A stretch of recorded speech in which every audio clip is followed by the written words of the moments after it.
Let's start this hour in northern Syria, where trails of smoke can be seen from the Turkish ground offensive aimed at rooting out Kurdish fighters. The first phase of the military assault began in the Kurdish-controlled towns of Ras Al Ain and Tel Abyad. Thousands of civilians are fleeing that area. All of this happening as Turkey's president sending out a strong warning to Europe. RT correspondent Sayeh Tavangar has been following the story. She's joining us now with all the latest details. Sayeh? Yes, Turkish forces are stepping up airstrikes and a ground offensive as their incursion into northern Syria enters a second day.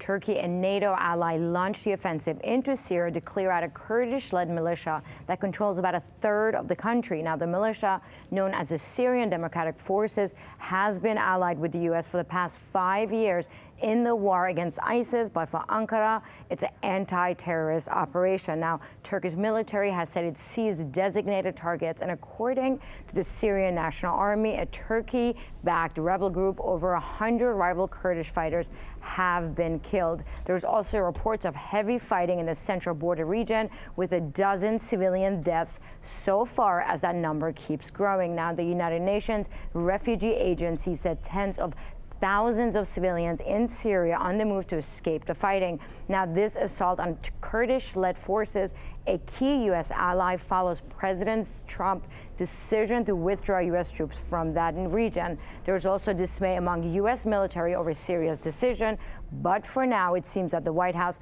wants to be in control of the messaging on their decision to pull out troops, which is why the Pentagon has not yet spoken publicly. Now, get this, U.S. Secretary of State Mike Pompeo said in an interview on Wednesday that while Turkey has a legitimate security concern over Kurds in northern Iraq, denied claims the U.S. had given Turkey a green light to begin an invasion into Syria. Pompeo also said the U.S. left Syria because it had achieved the goal of eliminating the Islamic State's territorial hold. Yet President Trump today defended his decision to pull out U.S. troops from northern Syria and said that he was trying to end the endless wars, but that he was still talking to both sides. But numerous world leaders have been extremely vocal about northern Syria, including the Russian foreign minister, who accused the U.S. of playing a very dangerous game with the Syrian Kurds. Such reckless attitude to this highly sensitive subject can set fire to the entire region, and we have to avoid it at any cost. We are communicating this position to the U.S. I hope they hear us, but practically we can't yet see any serious changes of their inconsistent and contradictory policy.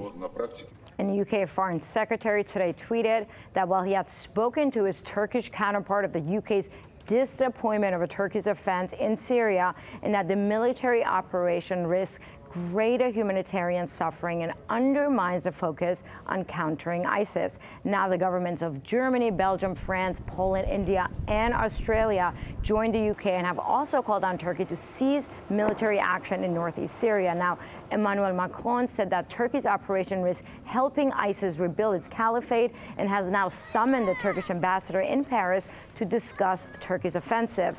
And Benjamin Netanyahu said Israel stands ready to give humanitarian aid to the courageous Kurdish people. Iran has also launched an unannounced large military exercise near the Turkish border. Now, meantime, Turkey's President Recep Erdogan issued a warning to Europeans today, saying that if Europe criticizes his military moves, he would open the floodgates and allow the 3.6 million refugees to travel onwards to Europe. Hey European Union, if you attempt to label our operations as an invasion, then it's simple. We will open our borders and send 3.6 million refugees your way. President Erdogan is also making it very clear that he's not going to tolerate any criticism from the international community. Reporting live from the newsroom, Sayeh Tavangar, RT. Hey YouTube, thanks for checking out our channel. We hope you enjoyed the video. We have tons of content for you just like this. For more of RT America's one-of-a-kind news and analysis, be sure to subscribe and never stop questioning more.